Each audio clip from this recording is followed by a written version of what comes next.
오늘 우리가 함께 읽을 말씀은요, 사도행전 1장 8절에서 11절까지 4절 말씀인데요.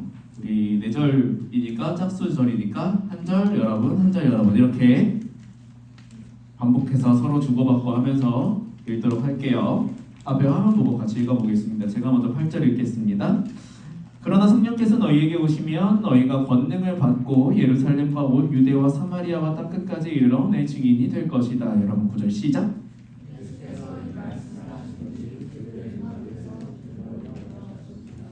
그리고 예수의 모습이 이내 구름 속으로 사라져 보이셨습니다. 그들은 예수께서 올라가시는 동안 계속 하늘을 뚫어지게 쳐다보고 있었습니다. 그런데 갑자기 흰 옷을 입은 두 사람이 그들 곁에 서서 11절 여러분 시작. 하늘만 쳐다보고 있느냐? 너희 곁을 떠나 하늘로 올라가시니 예수는 하늘로 올라가시는 것을 너희가 본 그대로 다시 오실 것이다 라고 말했습니다. 아멘. 제가 여러분의 규칙이 여러분들이 생각한 규칙은 어렵지 않은 규칙이었던 것 같아요. 네, 외박? 허락 받으면 되니까. 허락 안 해주시면 외박을 안 하면 되지. 아닌가? 아무튼 근데 저한테 있어서는 되게 어려웠던 규칙 한 가지, 아침 먹기라는 규칙이 있었다라는 거 제가 여러분들에게 간단하게 이야기를 드렸어요. 그런데 사실 규칙이라는 게 항상 이게 원래부터가 어려운 건 아니에요. 되게 간단한 규칙들. 아침 먹는 것도 사실 얼마나 간단해요. 그냥 아침 먹으면 되는 거잖아요. 아침 먹는데 시간이 얼마나 걸려요? 막 아침을 한 3시간씩 먹어요? 그런 거 아니잖아요. 시간 내는 거 빨리 먹으면 10분, 15분만 해도 아침 먹을 수 있으니까. 네, 그게 사실 그렇게 어려운 규칙이 아닌데, 근데 왜 그 규칙이 나에게 어렵다고 느껴질까요? 왜 규칙이 나에게 지키기 어렵다고 느껴질까? 아침 먹는 게 왜 어렵다고 느껴질까? 어려운 것이라고. 아마도 쉽게 할 수 있는 방법이 있는데 그 방법을 모르고 있거나 아니면 내가 그것을 실천할 의지가, 그 윌이 없던가, 아무튼 그런 걸 거예요. 내가 아침 먹는 규칙을 지키기 위해서 내가 해야 되는 건 뭘까? 내 삶의 루틴을 한번 돌아봐 봐야겠죠? 왜 아침 먹기 힘든지? 왜 아침 먹기 힘들지? 늦잠을 자니까. 내가 늦잠을 자니까 아침 먹는 게 힘들구나. 아침에 일어나는 게 힘들어서 그래서 아침 먹는 게 힘들구나. 근데 내가 이 규칙을 만약에 꼭 지켜야만 하면, 그러면 어떻게 하면 내가 조금 더 편하게 아침을 잘 먹을 수 있을까? 그러면 조금 일찍 자면 되겠지? 여러분들이 제일 힘든 거죠? 일찍 자는 거? 그죠? 여러분 몇 시에 자요? 1시?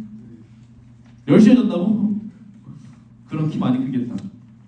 저는 여러분 나이 때 보통 2시? 2시 반? 네. 이유는 말하면 여러분 되게 재수없어 할 것 같아서 이유는 얘기하지 않을게요. 아무튼 그렇게 자니까 아침에 일어나는 게 엄청 힘들었죠. 사실 일찍 자면 되는데 네. 일찍 자려고 하는데 일찍 잠이 안 와요. 그럴 수 있잖아요. 그러면 어떻게 해야 될까? 그러면 열심히 뛰어야지. 내가 내 체력을 빼야지. 열심히 뛰든지 아니면 뭔가를 하든지 해가지고 나를 굉장히 피곤하게 타열하게 만들어가지고 그냥 침대에 머리를 대면 잠들 수 있게끔. 청년부쌤들 어제 잘들 주무셨죠? 기절하듯이 주무셨죠? 네. 아니에요? 2박 3일 동안 수련회 갔다 오신다고 엄청 피곤하셔가지고 거의 정신도 못 차리고 주무셨을 것 같은데, 그죠? 피부가 엄청 좋아졌어. 잠을 많이 주무셨어. 네. 그런 식으로 체력을 빼서 내가 일찍 자든지, 아니면 밤에 자기 전에 우유 한 잔을 따뜻하게 데펴서 마신다든지, 그럼 속이 따뜻해지니까 또 잠이 잘 올 수 있으니까. 그런 식으로 여러 가지 방법들을 하면서 규칙을 지켜가는 방법들을 찾아가면 사실 우리에게 있어서 진짜 어려운 규칙들은 별로 없어요. 내가 그 방법을 모르거나 하려는 의지가 없는 것뿐이지. 오늘 말씀을 보면 제자들에게도 굉장히 중요한 규칙이 한 가지가 있다는 것을 알 수가 있습니다. 규칙이라는 게 단순해요. 그냥 예수님이 제자들에게 이렇게 살아라고 이야기하는 게 규칙이거든요. 제자가 제자답게 살기 위해서 제자들은 어떻게 살아야 될까? 그 규칙이 뭐냐면 오늘 우리가 함께 읽어본 이 말씀 8절에 있는데, 8절의 핵심적인 내용은 이거예요. 증인이 되라. 여러분, 증인이라는 단어 뭔지 혹시 알아요? 증인? 한국말로 증인. 영어로 뭐죠? 얘들아? witness. 네, 그죠? 증인. 어떤 뭐 하는 사람이에요? 원래는 법원에서 쓰는 말이죠. 우리가 재판받을 때 증인이 이 사람은 사실 그때 죄가 없어요. 그때 전혀 다른 데 있었어요. 뭐 이렇게 이야기를 한다던가, 아니면 내가 봤어요. 이 사람 죄 지은 거 봤어요. 이렇게 내가 본 걸 이야기해주는 사람, 그 사람이 위트니스잖아요. 증인. 법정에선 그렇지만 꼭 법정 아니더라도 우리가 증인이라고 이야기할 수 있어요. 내가 본 것을 그대로 이야기해주는 사람, 그 사람을 우리는 증인이라고 이야기를 합니다. 근데 예수님께서 제자들에게 만들어준 규칙이 뭐냐면, 너희가 이 세상을 앞으로 살아갈 건데 너희가 증인으로 살아. 이게 규칙이었어요. 증인으로 살아. 1장 8절 보면 너희가 온 예루살렘과 온 유대와 사마리아와 땅끝까지 이르러 뭐가 되라? 증인이 되라. 이게 예수님이 하늘에 올라가시기 전에 마지막으로 제자들에게 주신 명령이거든요. 제일 중요한 명령이에요. 그런데 제자들에게 이 명령이 지키기 쉬웠을까요? 어려웠을까요? 쉬웠을까? 어려웠을까? 여러분 한번 생각해봐요. 증인이 되는 것 쉬웠을까? 어려웠을까? 쉬웠다. 어려웠다. 난 아무 생각이 없다. 어려웠다고 생각하는 친구들 왜 어려웠다고 생각해요? 뭐가 증인이 되는 삶을 어렵게 만들었을까? 내가 증인이 되면 어떤 고난, 어려움 그런 걸 당하게 되니까 그래서 어렵다고 생각해요. 여러분에게는 고난 당하는 것, 뭔가 어려움을 겪는 일이 두려울 수 있죠. 근데 제가 보는 생각은 조금 달라요. 제자들이 예수님을 너무 사랑한 거거든요. 그러니까 자기가 가지고 있는 모든 걸 다 버리고 예수님을 쫓아 살았겠죠. 그죠? 자기 직업도 버리고 자기 가족도 멀리 떨어져서 살 수밖에 없고 뭐 이런 상황들. 예수님을 너무너무 사랑하니까 그렇게 제자로 살아갈 수 있었던 거예요. 그런데 지금 예수님이 말씀 속에서 뭐 하고 계셔요? 하늘로 올라가고 계시거든요. 그죠? 예수님이 하늘로 올라가고 계셔요. 너무 사랑했던 예수님, 그래서 예수님이랑 함께 지내는 게 제자들에게 너무너무너무 행복한 일이었는데, 그런데 예수님이 하늘로 가셨어요. 그 사랑하는 예수님이 이제 내 옆에 계시다는 거예요? 안 계시다는 거예요? 안 계시다라는 거예요. 내가 예수님을 너무 사랑해서 여기까지 와서 그래서 예수님만 함께 하시면 그럼 내가 뭐라도 해볼 수 있을 것 같은데, 그런 용기가 생기고 힘이 생기고 능력도 생길 것 같은데, 그런데 그 예수님이 이제 하늘로 가시니까 이 제자들 마음이 허전할 것 같아요. 허무할 것 같아요. 이제 예수님이 없으면 그럼 우리는 어떡하지? 동기부여라고 그러죠. 모티베이션. 그런 것들이 제자들의 마음 가운데에 다 사라지는 순간일 수도 있을 것 같아요. 어쩌면 이 장면이. 그걸 잘 보여주는 게 저는 1장 몇 절이죠? 네, 10절인 것 같아요. 1장 10절. 예수님이 하늘로 올라가시는데 제자들이 그 자리에 가만히 있어서 우두커니 서서 하늘만을 이렇게 쳐다보고 있는 거예요. 하늘만. 예수님이 이제 구름에 가려서 이제 보이지도 않는데 그 하늘을 그냥 이렇게 보고 있는 거예요. 전 이 제자들이 무슨 말을 했을지도 잘 모르겠어요. 아마 안 했을 것 같아요. 그냥 착잡하게 어떡하지? 이제 어떡하지? 그런데 바로 그 순간에 흰옷 입은 두 사람 맞나요? 흰옷 입은 두 사람이 제자들에게 이런 이야기를 합니다. 너희가 왜 우두커니 서서 하늘을 보고 있어? 라고 이야기를 합니다. 이게 제자들을 정신 차리게 해주는 말이었을 것 같아요. 여러분, 제자로 살아간다는 것, 특별히 제자로 살아간다는 게 제가 어떤 규칙을 가지고 살아가야 된다 그랬죠? 증인으로 사는 게 규칙이라 그랬잖아요. 그죠? 증인으로 우리가 살아가기 위해서 우리가 꼭 생각해야 하는 것 한 가지 사실이 있어요. 그게 뭐냐면 우리가 제자로 살아가기 위해서는 우리가 반드시 하늘을 바라보고 사는 게 아니라 이 세상에서 이 세상 사람들과 더불어서 함께 살아가야만 한다라는 거예요. 이 세상에서 이웃들과 함께 살아가지 못한다면 그러면 우리는 증인의 삶을 살아갈 수가 없어요. 그럴 가능성이 제로예요. 여러분 한번 생각해 보세요. 만약에 저는 여러분들이 다 이렇게 교회를 사랑했으면 좋겠어요. 교회를 너무너무 사랑하는 거예요. 교회를 아주 사랑해요. 예배 드리는 걸 너무너무 행복하게 여겨요. 찬양하는 게 너무 기뻐요. 기도를 하면은 내가 5시간도 이 자리에서 무릎 꿇고 기도하고 하나님이랑 같이 대화하고 할 수 있을 만큼 그만큼 내가 너무너무 교회를 사랑해요. 그래서 여러분이 365일 날마다 교회 와가지고 세상에 있는 사람들은 어떻게 살아가는지 관심도 없고 세상에 있는 친구들은 사귀려고 생각도 하지 않고 그냥 교회에만 사는 거예요. 그냥 교회에만. 이만큼 사랑하면 이건 사랑하는 게 아니라 사실 중독이에요. 네. 만약에 이렇게 산다 그러면 여러분 누구한테 예수님을 알려줄 거예요? 누구한테 예수님 알려줄 수 있죠? 누구한테 예수님을 믿는 사람들의 삶은 이런 것이다라고 보여줄 수 있어요? 예수님을 알아야 되는 사람은 교회 안에도 우리도 물론 예수님을 알아야 되지만 정말 예수님의 복음을 듣고 변화되어야 될 사람들은 교회 밖에 있는 사람들이에요. 우리가 이 세상에 살아가면서 만나야 되는 사람들이에요. 근데 우리가 교회 안에 있는 게 너무 좋다고 교회 안에만 있으면 그러면 우리는 증인으로 살아갈 수 있는 가능성이 0%인 거예요. 아무런 가능성이 없어요. 우리가 경험하고 우리가 듣고 우리가 알게 된 그 예수님을 누구한테 이야기할 거냐라는 거예요. 제자들의 모습이 그런 거예요. 하늘만 바라보고 있으면 우리가 하늘만 바라보고 예수님이랑 같이 지냈던 그 시간이 너무너무 좋아서 그것만 우리가 추억 삼고 있으면 그러면 예수님이 우리에게 주신 명령을 지킬 수 있다 없다? 없다라는 거예요. 이게 바로 오늘 말씀에서 저는 제자들의 삶에 있어서 굉장히 중요한 인사이트를 주는 사건인 것 같아요.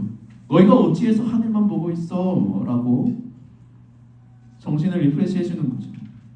아니야, 너희가 하늘만 보고 있으면 그럼 너희는 예수님의 말씀을 지킬 수 없어. 너희가 살아가야 되는 세상은 바로 너희들이 예수님을 모르는 사람들과 부대끼면서 같이 지낼 수 있는 이 세상이 수밖에 없어. 이 세상에서 너희가 살아야 너희가 증인으로 살아갈 수 있는 거야. 우리 역시도 마찬가지예요. 우리도 마찬가지입니다. 제자들에게만 증인되라고 하시는 게 아니라 여러분들도 예수님의 증인이 되는 삶을 살아가라고 하나님 말씀하셔요. 여러분이 경험한 예수님을 여러분들이 만나는 사람들에게 알려주라는 거예요. 물론 이 세상에는 사실 복음을 전하기 싫은 사람도 있어요. 진짜 어떻게 사람의 얼굴을 하고 저런 심각한 죄를 지을 수 있지? 사이코패스들도 많고요. 꼭 사이코패스가 아니더라도 툭하면은 남의 물건에 손대는 도둑놈들도 있고요. 사기치는 사기꾼들도 있고요. 별별 사람들이 이 세상에 다 있어요. 야, 저 사람은 진짜 예수님 안 믿었으면 좋겠다. 제발 천국 가서 저 사람 보기 싫다. 막 이런 사람도 있단 말이에요. 이 세상에. 그럼에도 불구하고 우리가 살아가야 되는 곳은 어디냐면 그렇게 사랑 없고 죄로 가득하고 속임수로 가득한 이 세상을 우리가 살아가야 돼요. 왜냐하면 하나님은요 우리를 통해서 그들 역시도 예수님을 알기 원하시거든요. 그게 하나님의 마음이거든요. 그래서요 우리 역시도 제자들처럼 증인이 되는 삶을 살아가기 위해서는 우리가 교회라는 울타리 밖을 나가야 돼요. 이 세상 사람들이 뭐 때문에 고민하는지, 왜 속상해하는지, 뭐 때문에 마음이 아파하는지, 뭐 때문에 외로운지, 뭐 때문에 우울한지, 뭐 때문에 외톨이가 되어가는지, 뭐 때문에 마음이 상해서 혹은 죄를 짓기까지 만드는지 그 사람들의 이야기를 들으면서 우리가 함께 지내면서 우리가 예수님의 마음으로 그들을 안아주고 품어주고 위로해주고 그렇게 하는 삶이 진짜 증인의 삶이라는 거, 하나님은 우리를 그래서 이 세상에서 살아가기를 원해 하신다는 것, 그걸 우리가 말씀을 통해서 기억할 수 있었으면 좋겠습니다. 이제 말씀 읽겠습니다. 제가 장황하게 설명했는데 결국 핵심은 이거예요. 우리가 이 세상에서 살아가는 그 이유, 그건 우리가 예수님의 증인으로 살아가는 것, 우리가 경험한 예수님을 세상 사람들에게 보여주는 것, 이게 우리가 이 세상을 살아가는 이유예요. 그럼에도 불구하고 우리 마음 가운데에, 여러분 마음 가운데 그렇게 증인으로 살아봐야지라고 결심하고 이 세상에 나갔을 때 이런 아쉬움이 생길 수가 있어요. 그래도 제자들은 예수님이 같이 제자들이랑 다니면서 진짜 말도 안 되는 일들을 하셨잖아요. 어떤 일들을 하셨어요? 기도하면은 병자가 병이 나아요. 앞을 못 보는 사람들이 갑자기 눈이 떠져서 앞을 봐요. 평생을 걷지 못하고 살았던 사람들이 갑자기 예수님이 기도하시니까 걸어요. 누구도 귀신을 쫓아내지 못했는데 예수님이 명령하시니까 귀신이 쫓겨나요. 야, 우리도 그런 예수님이랑 같이 지내면 그럼 우리는 훨씬 더 예수님을 잘 증언할 수 있을 텐데, 근데 그렇지 않잖아요. 우리에게 예수님이 지금 당장 옆에 계셔서 그런 능력을 보여주시는 게 아니잖아요. 우리가 그 예수님의 숨결을, 예수님의 능력을, 예수님의 그 체온을 우리가 느끼면서 지내면 그게 힘든 세상 살아갈 때 우리 마음의 위로가 될 수 있을 것 같은데, 근데 예수님은 저 하늘에 계셔요. 외로움의 감정이 들 수도 있고, 아쉬움의 감정이 들 수도 있고, 허탈함의 감정이 들 수도 있고, 아무튼 예수님이 당장 내 옆에 없다라는 것 때문에 많은 부정적인 마음들이 우리 안에 있을 수 있어요. 제자들도 마찬가지였을 거라고 저는 생각해요. 그러니까 하늘을 보고 있었겠죠. 그런데 예수님이 하신 명령을 잘 보면 그 안에 예수님이 힌트 하나를 남겨두셨어요.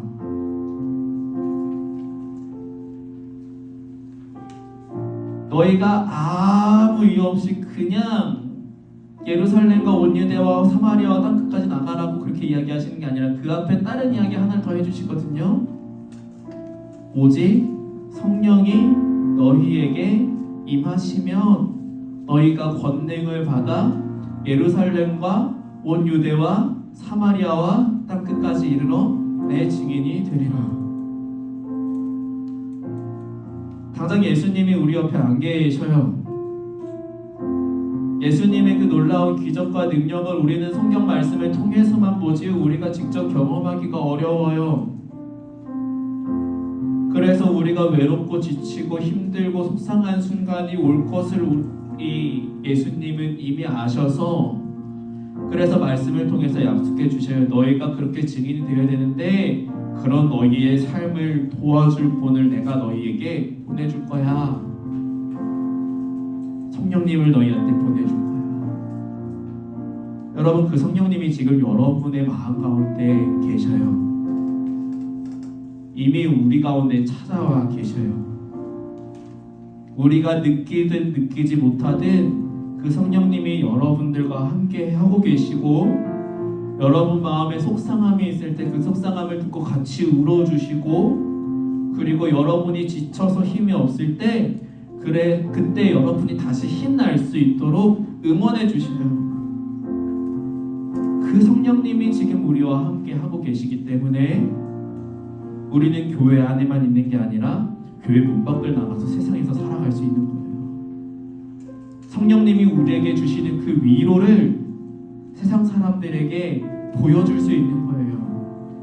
내가 2000년 전에 예수님을 직접 경험하지 못했지만 그 예수님이 어떤 분이신지를 우리 마음 가운데 성령님이 체험하게 하시니까 그 경험을, 그 익스퍼리언스를 세상 사람들에게 알려주는 것, 이게 우리가 증인으로 살아간다라는 것을 우리가 말씀을 통해서 기억할 수 있었으면